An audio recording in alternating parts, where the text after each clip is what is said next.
El ángel exterminador es una película del director aragonés Luis Buñuel, filmada en el año 1962, en México. Uno de los factores más relevantes de dicha película es la extravagancia y originalidad de su argumento. Esta película se inicia con la reunión de unos burgueses para cenar y charlar un rato, después de haber visto una actuación de ópera.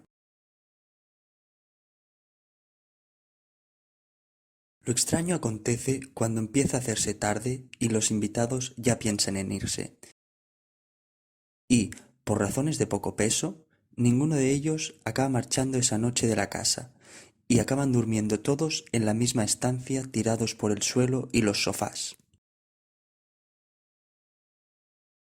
El día siguiente, por la mañana, toman conciencia de lo extraño de haber dormido todos juntos en la habitación, y se acaban dando cuenta que ha sucedido porque no pueden cruzar el umbral que separa la estancia donde están del resto de la casa. En ese momento, la única razón que dan de ello es una cierta bulía que les impide traspasar el marco de la puerta, es decir, una falta de voluntad o energía para hacerlo, donde el motivo de esta bulía no se explica en ningún momento de la película. En conclusión, los burgueses quedan encerrados por una falta de voluntad que no se explica por nada. A partir de aquí, la historia avanzará siguiendo la desesperación en aumento de los invitados y el surgimiento de comportamientos cada vez más primigenios y alejados de su condición de clase alta. La originalidad de esta película se encuentra en que los diálogos, los conflictos entre personajes y, en resumen, la historia está basada en un hecho del cual ni el espectador ni los propios personajes pueden encontrar explicación. Dicho factor ofrece una atmósfera general que caracteriza la película de un modo surrealista, curioso y confuso. Además de la inexplicable abulía que padecen, para fortalecer esta confusión, la película está repleta de escenas y situaciones de difícil explicación, como, por ejemplo, la repetición de planos,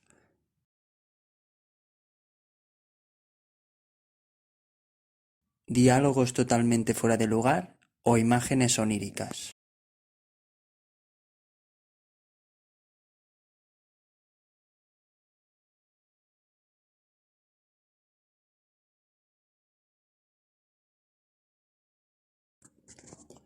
Es una reacción totalmente natural como espectador sentirse confundido, abrumado y admirado ante tal seguido de escenas tan originales e inexplicables. Y por experiencia personal, cuando se habla de esta película con otros espectadores, precisamente el primer momento de la charla consiste en expresar esta admiración y confusión que evoca el film, para en un segundo momento intentar encontrar con los interlocutores una explicación, una razón profunda que dé un sentido global de lo que está sucediendo en la película. Esta misma secuencia de dos momentos que provoca la película, de sorpresa y después especulación, es muy parecida con la que María Zambrano define la filosofía. Su definición divide la filosofía en dos momentos. El primer momento es aquel que relata Aristóteles como admiración, entendida la admiración como aquella emoción que se da cuando se está delante de hechos que traspasan nuestra comprensión actual.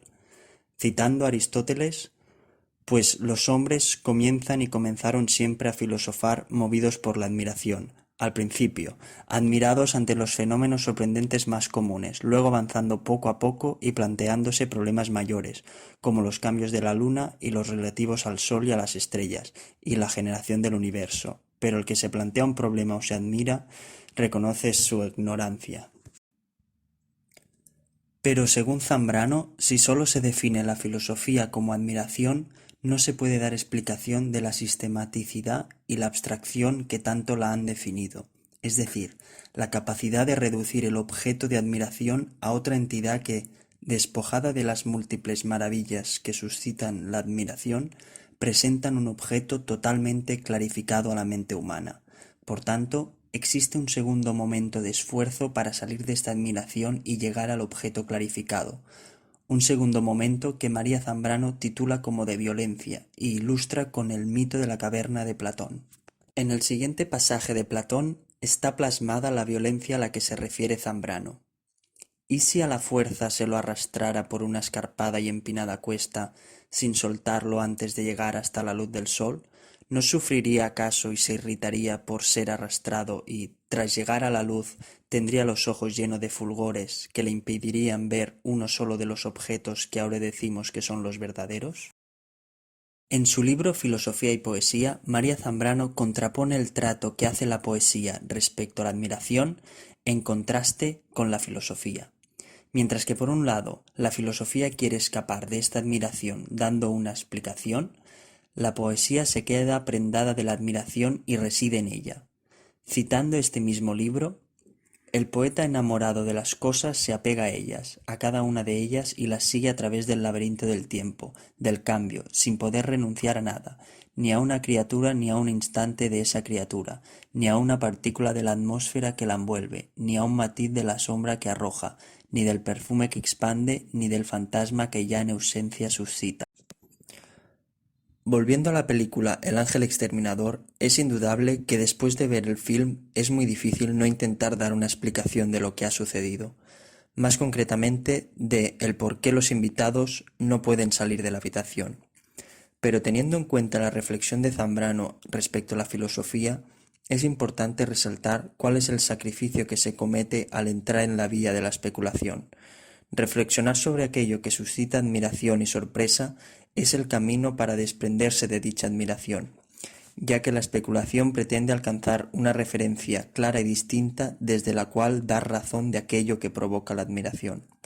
Por tanto, cabe preguntarse hasta qué punto es lícito intentar dar una explicación del film, ya que eso implicaría desprender a la obra de su carácter sorpresivo y confuso que la caracteriza.